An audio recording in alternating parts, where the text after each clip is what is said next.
Thank you for joining us for Pet Connect. I'm Tara Douglas.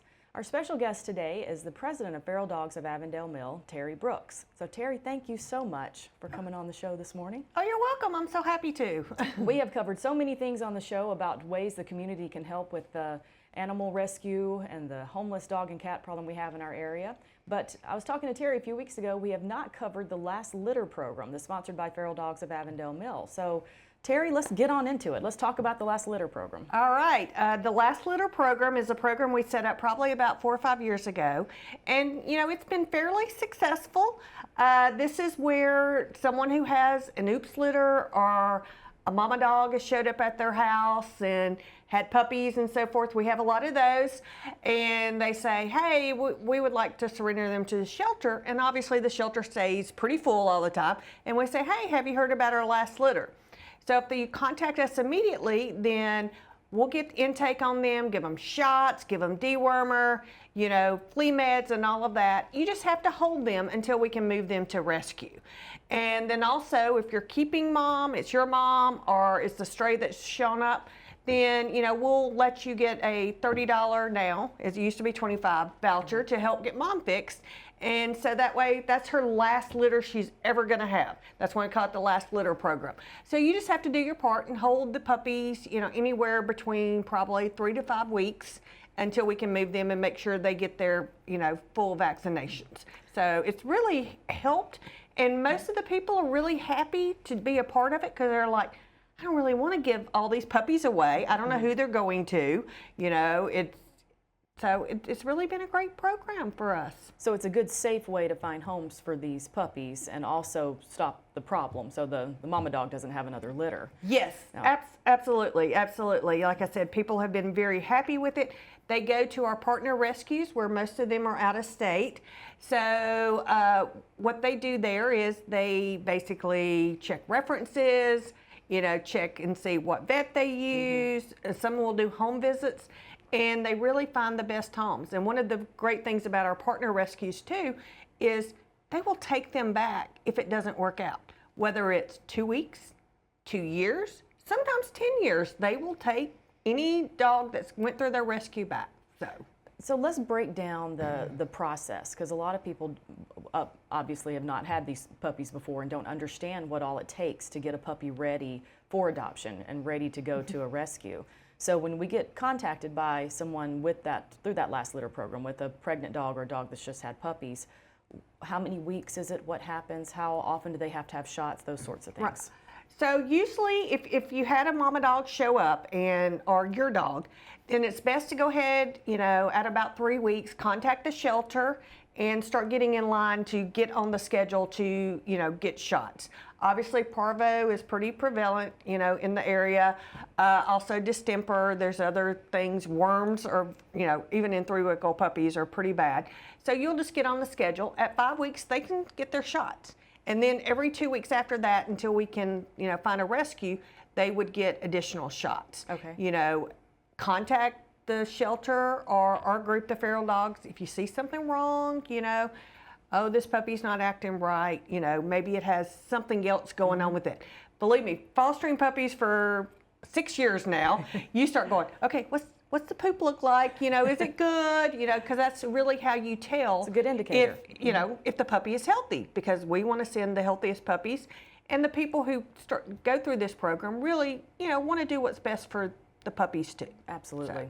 And so the person will contact the shelter, and the shots and the process starts through the shelter, and then Feral Dogs can help find the rescues to take the puppies. Correct. So it's kind of a partnership between Feral Dogs and the shelter with the Last Litter program. You know, we can, if it's after hours, then the shelter may contact myself, because I can do intake at my house. I just can't do it, you know, all the time. You know, I usually try to line up a Sunday that I can give additional shots or intake to. You know, I have a regular job too. Most people don't realize, you know, all of us in rescue, we have, you know, a 40-hour-a-week job also. So we're not, you know, highly available, but, you know, we partner with the shelter to work out, you know, with anybody doing the Last Litter, you know, what's best for them. And again, with the Last Litter program, the puppies stay with the mama and stay with the person who has the mama dog until they're ready to go. Yes, that's part of the Last Litter program. It's not, you know, Last Litter is not, hey, I need you to take these puppies and I'm going to dump them on the shelter. That's not part of our last litter program.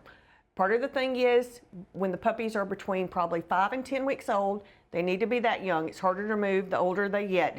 You know, you can be a part of the last litter program, but it is your obligation to keep the puppies 3 to 5 weeks until we can find a rescue. It's also, you know, part of what you have to do is make sure you show up every 2 weeks for the additional shots, and also be available to take them, and it's locally, you know, we have transport locations where we'll get them to the final location, but you have to be available to bring the puppies to those transport locations. And then again, just to reiterate, the earlier that the shelter knows and feral dogs knows about the puppies, the better, because as they get older, it is so much harder to get those puppies to rescue. Right. So, You know, we have a lot of rescues that take young puppies, you know, like 6, 7, 8 weeks. Obviously, they can't go until they're about 8 weeks old because of the shot, you know, getting them. But, you know, if you have a 6-month-old puppy, they're 30 pounds at that point. It's really, really hard for us to move puppies that big. Everybody wants the young, cute puppies, you know, even at our rescue partners. So. okay. So it's of utmost importance to let someone know when you have very young puppies and not think, I'll just wait and see if I can give these puppies away Right, or do correct. something to find something. Correct. You know, and Okay. so the earlier you contact the shelter or us, the feral dogs, the easier it's going to be for us to help move the puppies. You know, I just had a lady, you know, contact us within the past week and has some really cute puppies. A stray dog showed up, had puppies. You know, they're 5 weeks old now. I did intake on them. You know, I already have a rescue for them, and they'll leave in 2.5 weeks for the rescue. That's great. Yeah, and that's so helpful because we don't have enough fosters in the system. Correct. And the people that are going through the last litter program are essentially helping us by fostering these puppies, so we can take them off their hands and take it off of the shelters. It's busy. yeah, it's definitely a partnership. You know, this is someone who, like I said, a stray showed up. It's like, what do I do? Well, we like the stray. We like the mama dog. We'll keep her. But I don't know what to do with these 5 extra puppies over here. Absolutely. You know, how do I find a home? How do I make sure it's a good home? You know, it's really, you know, and hopefully, you know, we've promoted this throughout the years and so forth, that the last litter program, you know, is a great partner. I call it a partnership because it is us helping and them, you know, the people who have the dog. We've had some, you know, earlier this year where one was a lady, you know, their dog had an oops litter, and I'll call it that. You know, we've been selling vouchers for, you know, 6 years now, but still, every once in a while, you know, we still get people with oops litters, and we found a rescue for all 10 of her puppies. You know, That's great. the people. So let's talk a little bit about what it takes to find the rescue, because it's not a magic, hey, here are my dogs, we'll send them to a rescue. So what does it take? So I know that you work really hard, Mitzi works hard, Patty works hard, everyone with feral dogs works so hard to find these rescues. Just so our viewers know a little bit about what it takes. Well, people think it's like, hey, I have this puppy, when can it go to rescue? Well, wait a minute. It can't just go to a rescue. You know, one, we have to do intake. You know, everything has to be fully vaccinated. We don't want to pass on to any of our partnership rescues. We'll ruin those relationships if we have sick puppies. So we don't do that. Minimum, you know, they have to have 2 shots to be able to get on any transport that we have. And that prevents, you know, or vaccinates against parvo. Parvo is pretty, you know, is all over the place here. Believe me, I think all of us have seen parvo puppies. And then after that, when we do intake, we take a quick picture of them. You know, we deworm them, we give them flea meds, you know, we do, you know, give them all the things that they need. That's just the first step. The second step is, hey, what rescues do we partnership with that would like these puppies, you know? Different rescues kind of like different type puppies, you know. Some puppies every rescue would want. So then we network to them. We say, hey, do you have any availability? You know, do you want these puppies? Are you interested? When's your next transport? And so forth. And you kind of go from there. Then with some of our rescues, they had to have health certificates. To go to states like New Jersey or Pennsylvania, they have to go to the vet, and basically the vet has to check them out or give them rabies and say, yep, they look healthy, you know, let's get them there. Then we have to schedule the transports. When's the transport? You know, are we taking our own van? Is there a different transport we can take or so forth? And then you start communicating with all the dogs or puppies or so forth going on that transport. So it's constant back and forth that people don't realize. It's hours. So it's not, hey, I got a puppy, when can it go? Well, it can't, until all of these steps have been, Yeah, done. it'd be great if it could be that easy, but the Right. fact is there's a lot of background work that happens, and it's a wonderful service that the shelter and feral dogs can do with the Last Litter program, but there's a lot of work that has to happen before they can get to these different Right. And, rescues. and just because, it's a puppy does not mean that the rescue has availability to take it in. They get hit from every shelter in Alabama or Georgia or Mississippi or wherever. So they have to say, hey, I can only take 20 puppies this week.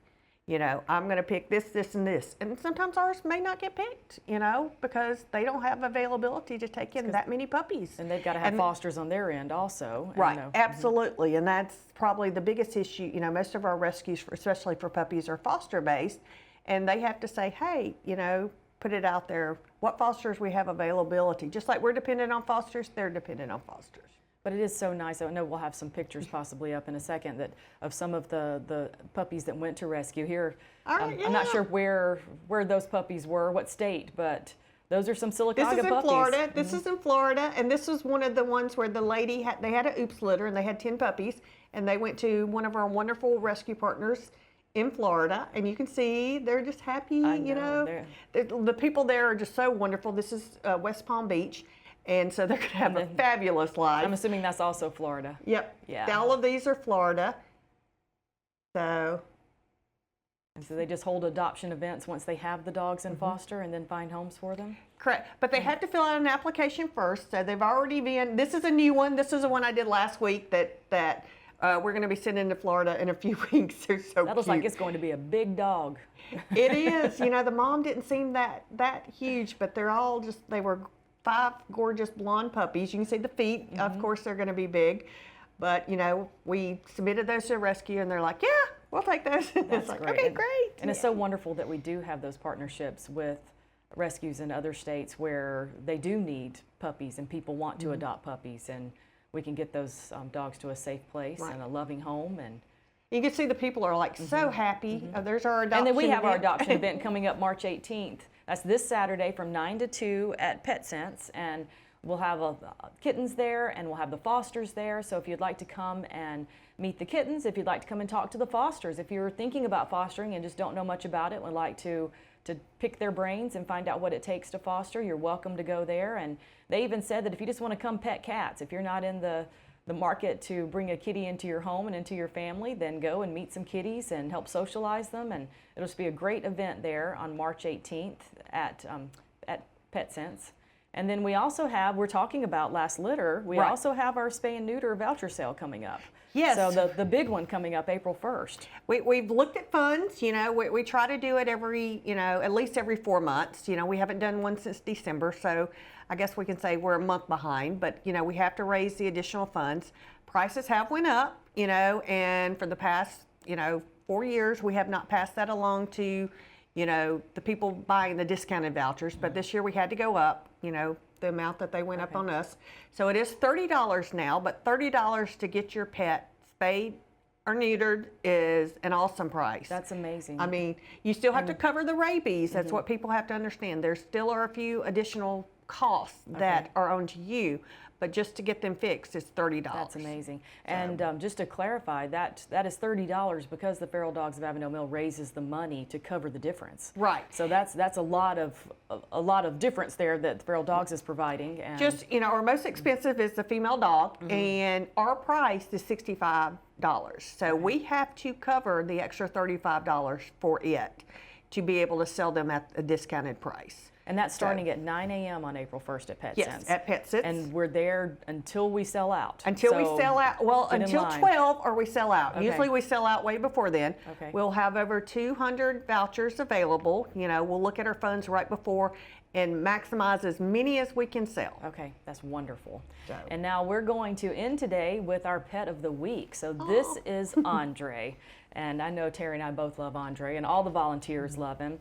Andre, he's about two to 3 years old. Yeah, is that 2 to right? 3 years old. Okay. That's what the vet said when we took him in. He is with Meredith Dempsey. She is a boarder and foster that has, and she's also a dog trainer. Yes. And she's an Alabaster, correct? She has For the Love of Dog. Yep, For the Love of Dog, yep. She is so wonderful. She takes in shelter dogs, and she takes them at a low price, and she keeps them there with her. And Andre's staying with her for right now, and he has really enjoyed being with Meredith, and Meredith has enjoyed having him, and we would just love to find him a great home. He did have eye surgery, so she helped him through that just to handle, you know, a little bit of an eye issue or whatever, but he's doing fabulous. That's Wonderful great. dog. So come out to he's with Meredith right now, but he'll be back at the shelter before long. And so if you're interested, you can contact the shelter, or if you would like to talk to Meredith, she's happy to talk to people Yes. about the dogs that she has there, so you can know their personality and know all about them. She has videos, she has pictures. It's a wonderful opportunity to be able to adopt a dog and know a lot about him. So to get a shelter dog and have some information, and you know, she does such a great job training and walking and doing all kinds of things. So you basically get a dog that's ready for a home, and it's just a great situation that she has created that she's helping us out with. So Yes, yeah. she's wonderful. So let's work. She's helped us get quite a few to rescue or adopted. I mean, she's been wonderful It's amazing for her. because it's hard to get these adult dogs homes. But just please share his information. We'll post it on Facebook, and just make sure, because you never know who you know on Facebook, who the family and friends that is looking for a dog that'd be willing to take Andre. Yeah. I talked to someone a couple weeks ago that drove to Raleigh to pick up a dog. So people will come and drive. So don't feel like if they're not in this area, they're not interested. Talk to people about Andre. Yep. But Terry, thank you so You're much for welcome. coming Thank on the you. show again. We appreciate every time you come on here and get some great information. And we'll have you on again sometime soon. All right, And definitely. We'll have more Daybreak after you, these Tara. messages. Thank you.